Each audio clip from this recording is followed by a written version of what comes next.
파푸아 뉴기니의 세픽 강변에 있는 하온 마을에 아침이 밝아왔습니다.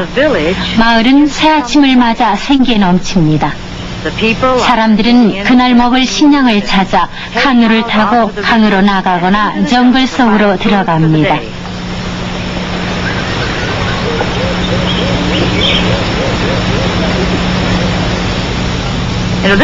이날은 세피기완 부족 사람들이 손꼽아 기다려온 날입니다. 이날은 축제가 열리는 날로서 잔치가 벌어지고 싱싱이라는 파티도 펼쳐집니다.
이 쾌활한 사람들이 그들의 전통을 되살리고 있는 것을 보는 것은 즐거운 일입니다. 저는 1969년 위클립 성경 번역 선교회의 선교사로서 동료 한 사람과 함께 이곳 파푸아 뉴기니에 왔습니다. 저희들은 우선 이 나라에서 쓰여지고 있는 700여 언어를 사용하고 있는 종족들 중 한 부족을 택해서 그들의 언어를 배우고 필요한 문자를 개발해서 그들로 하여금 그들 자신의 언어로 글을 읽는 법과 쓰는 법을 가르쳐주며 신약 성경을 전부 그 언어로 번역하고 믿음을 갖는 사람들이 생겨나도록 도와주는 일을 하도록 되어 있습니다. 위클립 성경 번역 선교회는 모든 사람들에게 그들 자신의 언어로 예수 그리스도의 복음을 전하는 일을 사명으로 하고 있습니다.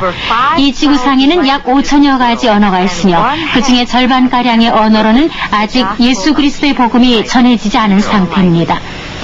저희들은 파푸아 뉴기니에서 제일 큰 강인 세픽 강을 800km쯤 거슬러 올라간 곳에 살고 있는 세픽 이완 부족을 선택했습니다. 이곳에는 1년에 평균 5,000 내지 7,500mm의 비가 내립니다.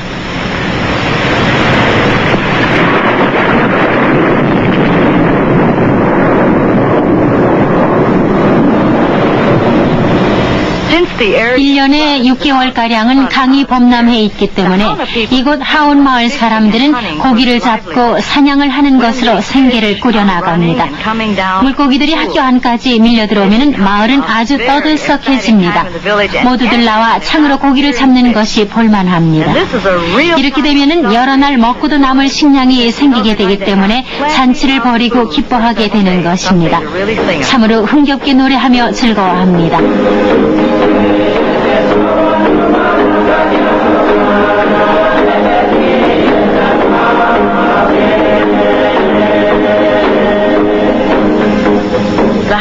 하온 마을 사람들은 카누를 타고 지내는 시간이 많습니다.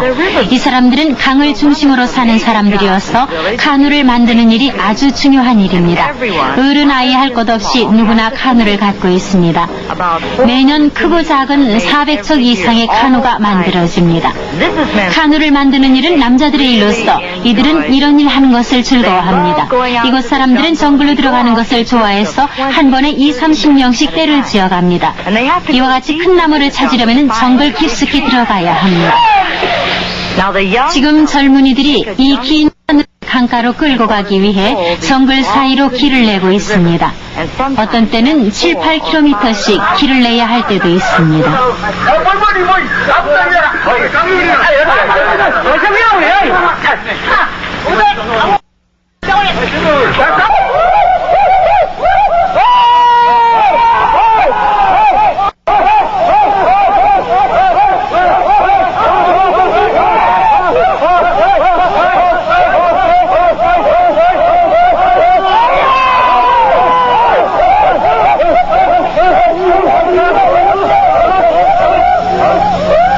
사람들은 마을까지 카누를 물에 띄워가지고 옵니다.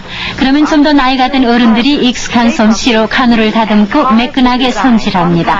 때로는 카누 앞쪽을 새나 악어의 머리 모양으로 조각하기도 합니다. 이 사람들은 이런 일을 하는데 아주 뛰어난 기술을 갖고 있습니다.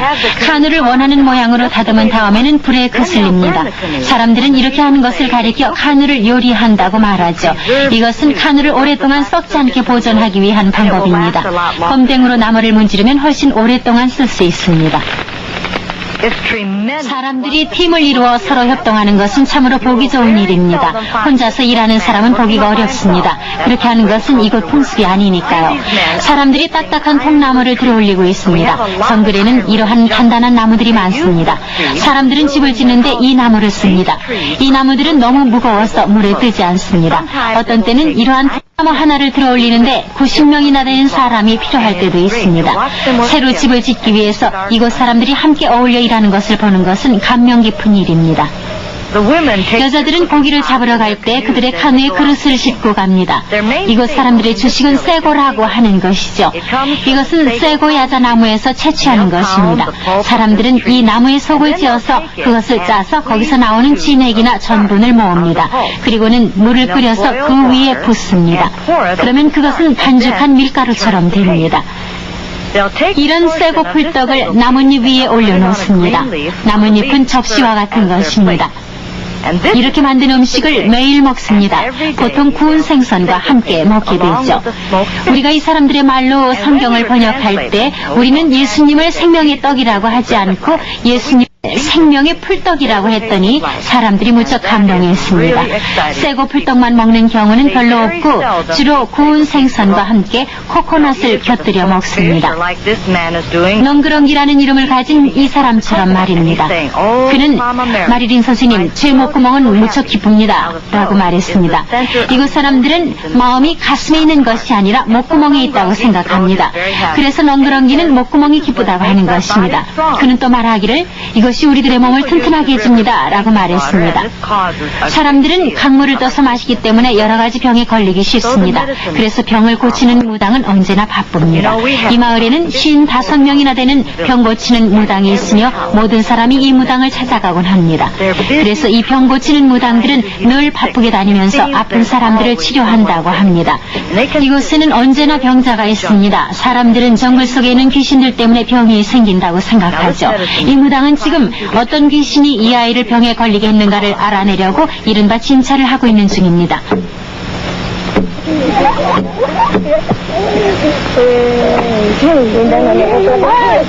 우리는 언어학 훈련을 받고서 지금까지 한 번도 문자로 기록된 적이 없는 언어를 쓰고 있는 사람들을 찾아갑니다. 우리는 문자로 기록할 수 있도록 각 언어에서 사용되는 소리를 분석합니다. 그리고는 필요한 문자를 만들어줍니다. 그렇게 하기 위해서는 우선 그런 사람들과 함께 살아야 합니다. 우리는 마을에 다니면서 우선 여러 가지 물건을 가리킵니다. 단어를 수집하는 일을 하는 것이죠. 우선 명사부터 시작합니다.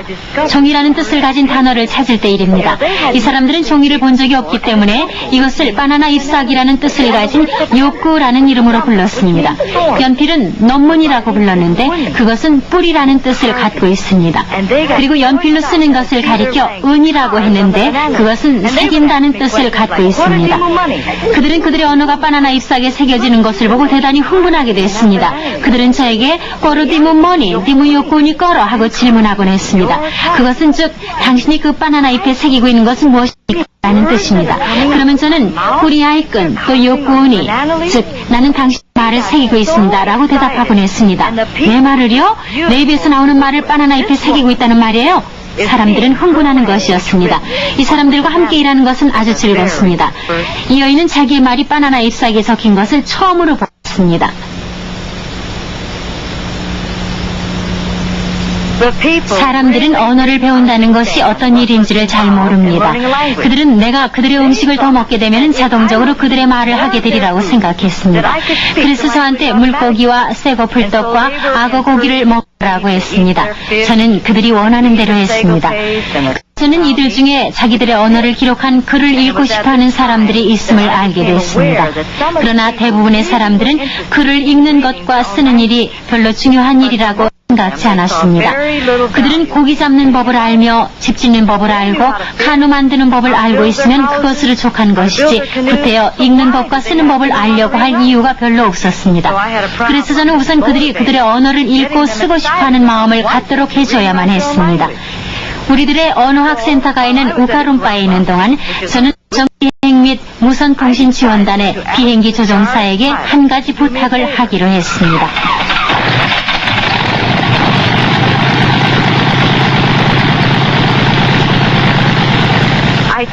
저는 옛날부터 전해오는 그 사람들의 얘기 하나를 그들의 언어로 해서 500장을 인쇄했습니다. 그리고 그것을 조종사에게 주고서 마을까지 비행기를 타고 가서 이걸 좀 뿌려주시겠습니까? 하고 부탁했습니다. 조종사는 아주 들뜬 마음으로 그것을 싣고 가서 그 사람들이 바나나 잎사귀라고 하는 것을 마을 위로 뿌렸습니다.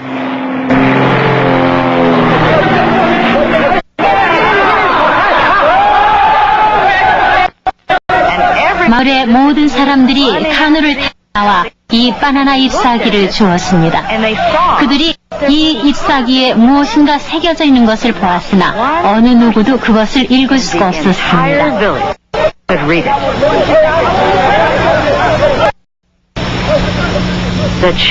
마을의 추장은 매우 걱정이 돼서 마을 회의를 소집하고 20명의 젊은이들을 뽑아 제가 가르치는 글 읽기와 쓰기 공부에 참석시켜 글 읽기와 쓰기를 배우게 하기로 결정했습니다.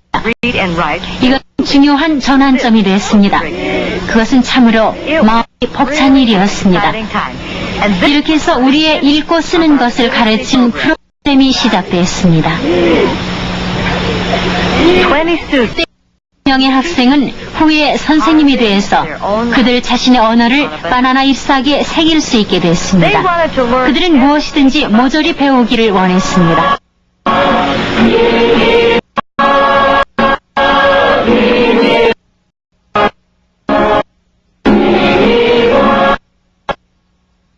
슈팅 쉐리는 그들의 더하기, 빼기 등과 계산기 사용법을 가르쳐 주었습니다. 그것은 대단한 일이었습니다. 이제는 사람 중 있는 사람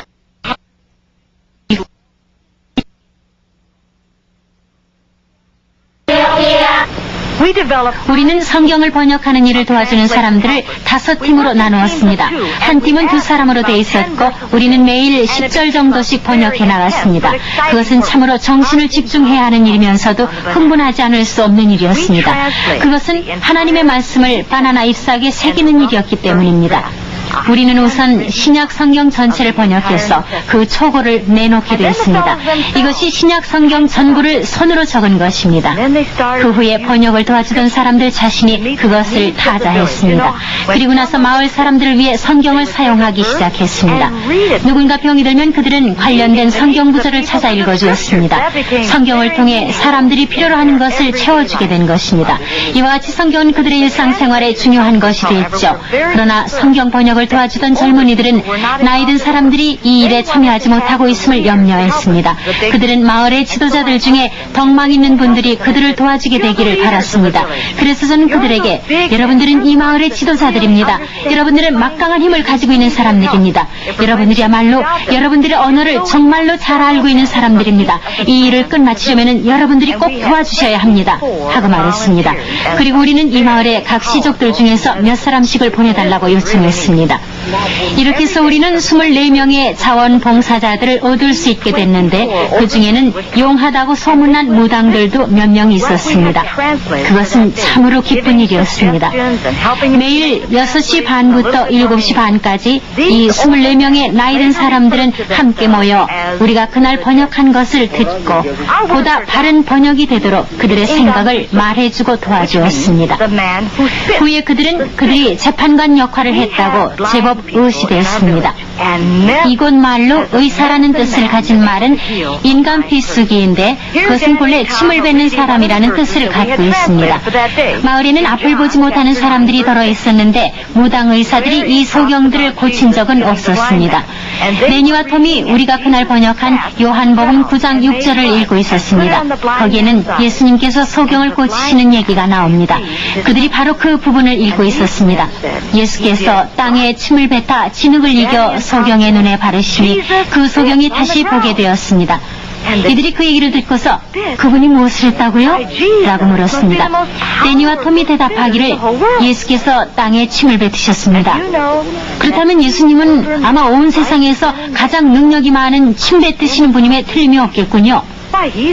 하나님께서는 성경 말씀 가운데 그 특별한 얘기를 세파기왕 부족의 마음을 움직이기 위해서 기록해 두셨다고 믿고 싶습니다. Just to reach and touch the hearts of the Sepik Iwam people. 이 사람들은 번역에 있어서 우리가 핵심적인 단어들을 찾아낼 수 있도록 도와주는데 큰 역할을 담당했습니다. 우리가 고심하던 단어 중에 하나가 용서라는 단어였습니다. 어느 크리스마스 날 우리는 새 집을 지어 헌당하게 했습니다. 많은 사람들이 카누를 타고 모든 마을에서 모여들었습니다. 정말 많은 사람들이 왔습니다. 그들은 헌당할 새 집 주위에 원을 그리고 서서 손을 마주 잡았습니다. 조엘이 헌신의 기도를 이렇게 드렸습니다. 오 아디꼬미 그로밀꼬안 말까 노에 그 뜻은 오 하나님 아버지여 우리 목구멍은 기쁩니다. 이 집을 허락해 주셔서 감사합니다. 그 기도를 드리는 중에 사람들은 서로의 팔을 다른 사람의 어깨에 올려놓았습니다. 저는 전에 이처럼 서로 사랑하는 모습을 본 적이 없었습니다. 헌당식이 끝나자 나는 조엘에게 가서 물어보았습니다. 조엘, 사람들이 팔을 서로의 어깨에 위에 얹는 것은 무엇을 의미하죠?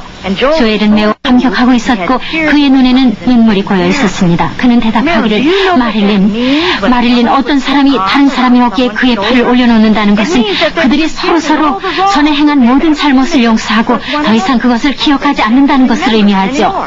그때 나는 조엘에게 말해주었습니다.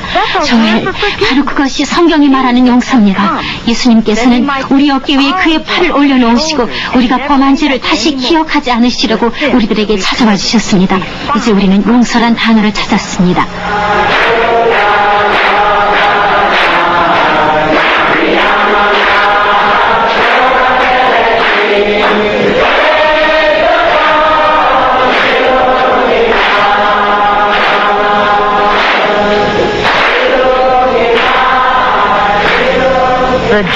이 일로 인한 기쁨과 흥분이 매우 컸어 그 후에 성경은 그들의 예배에 더 큰 의미를 가지게 됐습니다.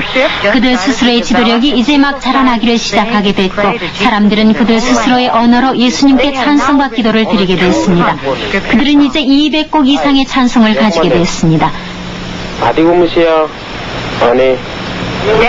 여기에 있는 데니는 교사들 중에 사람이고 이 마을 추장의 막내 아들이며 훌륭한 마을 지도자 중에 한 사람인데 그는 설교하기를 아주 좋아합니다. 그는 우리 마을의 8명 설교자 가운데서 가장 박력 있게 설교하는 사람 중에 한 사람입니다. 그는 말했습니다. 저는 예수님이 저의 목구멍에 들어오시도록 기도했습니다. 저는 이제 다른 사람이 됐답니다. 그리고 그는 마을 사람들에게 예수님께서 그들의 목구멍에 들어오시도록 기도하고 또한 하나님의 가르침을 따를 것을 호소하고 있습니다. 그들의 새 교회당에 걸린 이 색깔이 찬란한 그림들은 이 마을의 이른바 재판관들에 의해 그려진 것입니다. 그들이 이 그림을 그리는 데는 거의 6개월이나 걸렸습니다. 이들은 자기들 스스로 선교사가 됐습니다. 그들은 다른 마을의 다른 사람들에게 찾아가서 예수님에 관해서 얘기해주고 그들에게 세례를 베풀었습니다.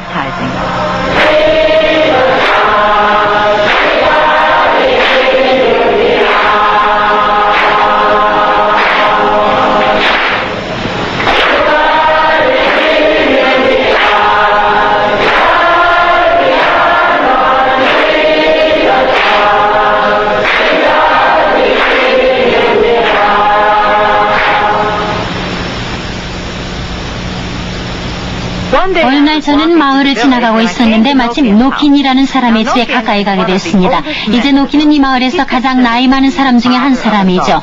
그는 우리 모두의 아버지와 같이 대접을 받고 있는 사람입니다. 그는 저에게 대단히 어려운 질문을 하기 시작했죠. 마릴린, 나를 좀 보세요. 나는 이제 늙었어요. 나의 피부는 쭈글쭈글하고 나의 눈은 잘 보이지 않고 나의 손가락은 관절염이 걸렸어요. 나는 당신이 나의 말을 바나나 잎에 새기면서 마을을 걸어다니는 것을 보았어요. 나의 아버지나 많은 나의 친척들은 여러 해 전에 죽었죠. 그들은 하나님에 관해서 아무것도 알지를 못했어요. 나 역시 너무 늦었어요. 나는 너무나 나이가 많아서 나의 말을 읽는 법을 배울 수가 없습니다. 그러면서 그분은 저에게 물었습니다. 당신이 아주 나이 어린 소녀였을 때 파푸아뉴기니에 나와 같은 사람이 있다는 것을 알았습니까? 그래서 나는 네, 저는 책을 읽고 파푸아뉴기니에 대해서 알게 됐죠. 그러자 그는 나에게 이렇게 말하는 것이었어요. 마릴린, 왜 여기 오는데 그렇게 시간이 많이 걸렸나요? 저는 그 말에 너무나 마음이 아팠습니다. 마음속으로는 울고 있었습니다.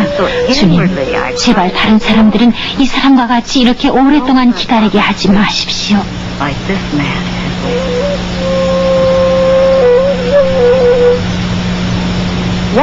어느 날 예배가 끝난 후에 멀리 떨어진 마을에서 한 사람이 나에게로 찾아와서 말했습니다. 여기처럼 우리 말도 바나나 잎에 새겨서 우리도 하나님의 알 수 있도록 당신이 우리 마을에 오실 수 없겠어요?